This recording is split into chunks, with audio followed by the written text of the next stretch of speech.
அடிக்கிற வெயிலுக்கு குட்டீஸ் எல்லாமே கூலா ஏதாச்சும் குடிக்கணும்னு கேட்டு ரொம்ப கரைச்சல் குடுக்குறாங்களா? வாங்க கடைகள்ல எதுவும் வாங்காம ஹெல்த்தியா நம்ம வீட்லயே செஞ்சு குடுக்கலாம். இதுக்கு ஒரு வாட்டர்மெலன் பாதி காய் எடுத்து சின்னதா கட் பண்ணி பெரிய ஜார்ல சேர்த்துக்கொள்றேன். அது கூடவே ஒரு பனானாவும் கட் பண்ணி சேர்த்துக்கொள்றேன்.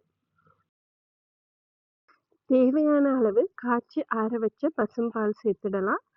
அதுக்கு பிறகு டேஸ்ட்டுக்கு தேவையான அளவு டேட்ஸ். நான் ஒரு 10 டேட்ஸ் சீட்ஸ்லாம் ரிமூவ் பண்ணி சேர்த்துட்டு, நல்லா இந்த மாதிரி அரைச்சு எடுத்துட்டு வந்துட்டேன். ரொம்ப சூப்பரான நம்மட வாட்டர்மெலன் மில்க் ஷேக் ரெடி ஆகிட்டு, இத நம்ம ஒரு கிளாஸ் கப்ல சேர்த்துட்டு, அப்படியே குடிக்காம இது கூட கொஞ்சம் ஐஸ் கியூப் சேர்த்துட்டு, கொஞ்சம் பால் சேர்த்துட்டு, மேலால கட் பண்ணி வச்சிருக்க வாட்டர்மெலன் கொஞ்சம் மேலால தூவிட்டு சர்வ் பண்ணோம்னா, குட்டீஸ்லேருந்து பெரியவங்க வரைக்கும் ரொம்ப விருப்பமா குடிப்பாங்க. ரொம்ப ஹெல்த்தியும் கூட. எந்த விதமான கெமிக்கலும் எதுவுமே இல்லாம டேஸ்டியா வீட்ல குடுத்தா யார் தான் வேணான்னுவாங்க. அம்மாமார்களுக்கும் இது ரொம்ப பிடிச்ச ரெசிபியா இருக்கும். ஒரு முறை ட்ரை பண்ணி பாருங்க. ஓகே, வாங்க அடுத்த ரெசிபிக்குள்ள போகலாம். இதுல கொஞ்சம் வாட்டர்மெலன் எடுத்திருக்கேன். அதையுமே இந்த மாதிரி கட் பண்ணி பெரிய ஜார்ல சேர்த்துடலாம். அதுக்கு பிறகு தேவையான அளவு பால் சேர்த்துடலாம். காய்ச்சி ஆற வச்ச பால். அது கூட டேஸ்ட்டுக்கு தேவையான அளவு சீனி. அளவுகள் வந்து கூட, குறைய உங்களோட தேவைக்கேத்த மாரி நீங்க யூஸ் பண்ணிக்கொள்ளலாம்.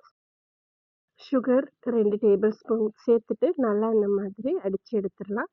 இப்போ கொஞ்சம் டிஃப்ரெண்ட்டான, டேஸ்டியான கடையில கிடைக்கிற மாதிரியே வாட்டர்மெலன் மில்க் ஷேக் வீட்லயே செஞ்சிடலாம்.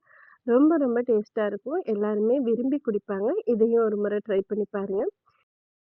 இந்த ட்ரிங்க்க சின்ன துண்டு வாட்டர்மெலன் கட் பண்ணி இந்த மாதிரி சர்வ் பண்ணீங்கன்னா, இன்னும் விருப்பமா குடிப்பாங்க. ஓகே, நாங்க இன்னொரு ரெசிபிக்குள்ள போகலாம். நாம ரெடி பண்ணி வச்சிருக்க வாட்டர்மெலன் ஜூஸ வச்சு ஐஸ்கிரீம் செய்ய போறோம். ஒண்ணுமே இல்ல. நான் வந்து ஆன்லைன்ல இந்த மாதிரி பேக்கெட்ஸ் கொஞ்சம் எடுத்து வச்சிருந்தேன். இந்த ஐஸ் பேக்கெட்குள்ள நம்ம ரெடி பண்ணி வச்சிருக்க வாட்டர்மெலன் ஜூஸ் ஆட் பண்ணி, அப்படியே ஃப்ரீசர்ல ஒரு 2 ஹவர்ஸ், 3 ஹவர்ஸ் வச்சோம்னா, ரொம்ப ரொம்ப சூப்பரான ice packets ready. Okay friends, bye. இன்னொரு ரெசிபில பார்க்கலாம். கட்டாயம் ட்ரை பண்ணிட்டு கமெண்ட் பண்ணுங்க. Bye, take care.